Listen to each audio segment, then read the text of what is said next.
राधे कृष्ण दोस्तों, गोलोक धाम का दर्शन करने के पश्चात जब सभी देवता गोलोक धाम के भीतर जाने लगे, तब देवताओं को गोलोक धाम के भीतर जाने के लिए तैयार देखकर कामदेव के समान मनोहर रूप वाली श्याम सुंदर विग्रह श्री कृष्ण पार्षदा जो वहाँ द्वारपाल थी, उन्होंने देवताओं को भीतर जाने से मना कर दिया। तब देवता बोले, हम सभी ब्रह्मा, विष्णु और शंकर नाम के लोकपाल और इंद्र आदि देवता हैं। भगवान कृष्ण के दर्शन के लिए यहाँ आए हैं। देवताओं की बात सुनकर उन सखियों ने, जो भगवान श्री कृष्ण की द्वारपालिकाएं थीं, उन्होंने अंतःपुर में जाकर देवताओं की बात कह सुनाई। उनमें से एक सखी, जो शतचंद्रानना नाम से विख्यात थी, जिसके वस्त्र पीले थे और हाथ में बेत की छड़ी लिए थी, बाहर आई और देवताओं से उनका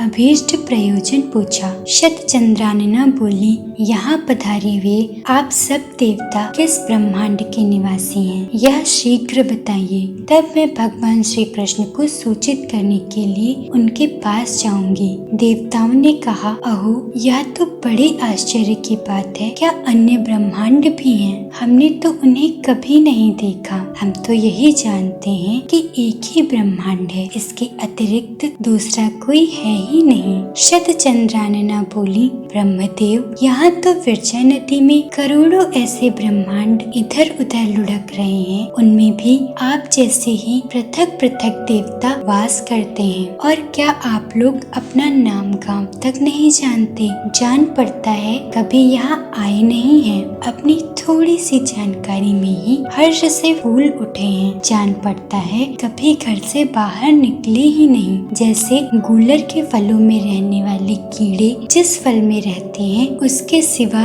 दूसरों को नहीं जानते, उसी प्रकार आप जैसे साधारण जन जिसमें उत्पन्न होते हैं, एकमात्र उसी को ब्रह्मांड समझते हैं। इस प्रकार उपहास के पात्र बने हुए सब देवता चुपचाप खड़े रहे, कुछ बोल न सके। उन्हें चकित से देखकर भगवान विष्णु जी बोले, जिस ब्रह्मांड में भगवान प्रश्री गर्भ का सनातन अवतार हुआ है, त्रिविक्रम अर्थात विराट रूपधारी वामन जी के नख से जिस ब्रह्मांड में विवर बन गया है, वहीं हम निवास करते हैं। भगवान विष्णु जी की यह बात सुनकर शतचंद्रानना ने उनकी भूरि भूरि प्रशंसा की और स्वयं भीतर चली गई। फिर शीघ्र ही आई और सबको अंतःपुर में पधारने की आज्ञा देकर वापस चली गईं। तदंतर संपूर्ण देवताओं ने परम सुंदर धाम गोलोक का दर्शन किया।